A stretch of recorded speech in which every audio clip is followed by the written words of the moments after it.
దేశ విదేశాల్లో ఎక్కడ ఉగ్రదాడులు కుట్రలు జరిగినా చాలా కేసుల్లో మూలాలు హైదరాబాద్లోనే బయటపడుతున్నాయి. తాజాగా ఆస్ట్రేలియాలో జరిగిన ఉగ్రదాడి ఘటన నుంచి కొన్ని నెలల క్రితం కర్ణాటక కేఫ్లో బాంబు పేలుడు ఘటన వరకు హైదరాబాద్ మూలాలు కనిపిస్తూనే ఉన్నాయి. ఇటీవల గుజరాత్లో పోలీసులు అదుపులోకి తీసుకున్న ముగ్గురు ఉగ్రవాదుల్లోనూ హైదరాబాద్కు చెందిన వ్యక్తి ఉన్నాడు. ఇక కర్ణాటకలోని ఓ కేఫ్లో జరిగిన బాంబు పేలుడు ఘటనలోని నిందితుడిని హైదరాబాద్లోని అదుపులోకి తీసుకున్నారు. ఇక తాజాగా ఆస్ట్రేలియాలో కలకలం రేపిన బోండి బీచ్ ఉగ్రదాడి ఘటనలో ప్రధాన నిందితుడిది హైదరాబాద్ అవడంతో నగరం ఉలిక్కిపడే పరిస్థితి ఏర్పడింది.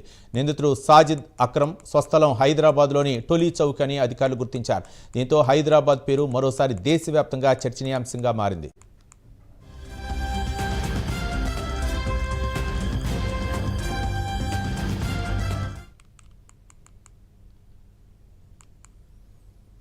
హైదరాబాద్లోనే డిగ్రీ పూర్తి చేసిన సాజిద్ 1998లో విద్యార్థి వీసాతో ఆస్ట్రేలియాకు వెళ్ళాడు. 2001లో వెనెరా గ్రోసో అనే మహిళను పెళ్లి చేసుకోవడంతో సాజిద్కి భాగస్వామి వీసా లభించింది. అయితే గత 27 ఏళ్ల నుంచి సాజిద్ ఆస్ట్రేలియాలోనే ఉన్నప్పటికీ అక్కడి పౌరసత్వం మాత్రం తీసుకోలేదు. భారత వీసాతోనే కొనసాగుతున్నాడు. ప్రస్తుతం అతనికి అక్కడ రెసిడెంట్ రిటర్న్ వీసా మాత్రమే ఉంది. దీంతో అధికారులు దీనిపై లోతుగా విచారణ చేస్తున్నారు. ఇక సాజిద్ కొడుకు నవీద్ అక్రమ్ మాత్రం ఆస్ట్రేలియా పౌరసత్వం ఉంది. ఇక మరోవైపు గత ఏడాది నవంబర్లో సాజిద్ అక్రమ తన కొడుకు నవీన్ అక్రమ్తో కలిసి ఫిలిప్పీన్స్కు వెళ్ళినట్లు పోలీసులు గుర్తించారు. నవంబర్ 1 నుంచి 28 వరకు అక్కడే ఉన్నట్లు చెబుతున్నారు. నెల రోజుల పాటు దావావో ప్రాంతంలో ఉంటూ ఐసీసీ ఉగ్ర శిక్షణ తీసుకున్నట్లు అధికారులు తెలిపారు. నవీద్కు సంబంధించిన కారులో తనిఖీ చేయగా 2 ఐసీసీ జెండాలు దొరికినట్లు కమిషనర్ ల్యాన్యోన్ తెలిపారు. సాజిద్ కాల్పులకు పాల్పడటం వ్యక్తిగత విద్వేషం కాదని ఐసీసీ ప్రేరేపిత ఉగ్రచర్య అని ల్యాన్యోన్ అంటున్నారు.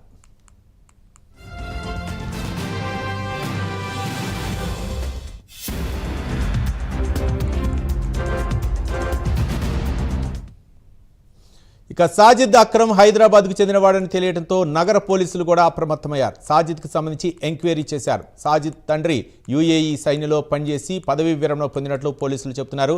2017లో సాజిద్ తండ్రి మృతి చెందినప్పుడు కూడా చూసేందుకు రాలేదని అంటున్నారు. సాజిద్కి అన్న కూడా ఉన్నాడని, అతను ఓ వైద్య కళాశాలలో పనిచేస్తున్నాడని పోలీసులు చెబుతున్నారు. అయితే సాజిద్ హైదరాబాద్లో ఉన్నప్పుడు కూడా ఎవరితోనూ ఎక్కువ మాట్లాడేవాడు కాదని అంటున్నారు.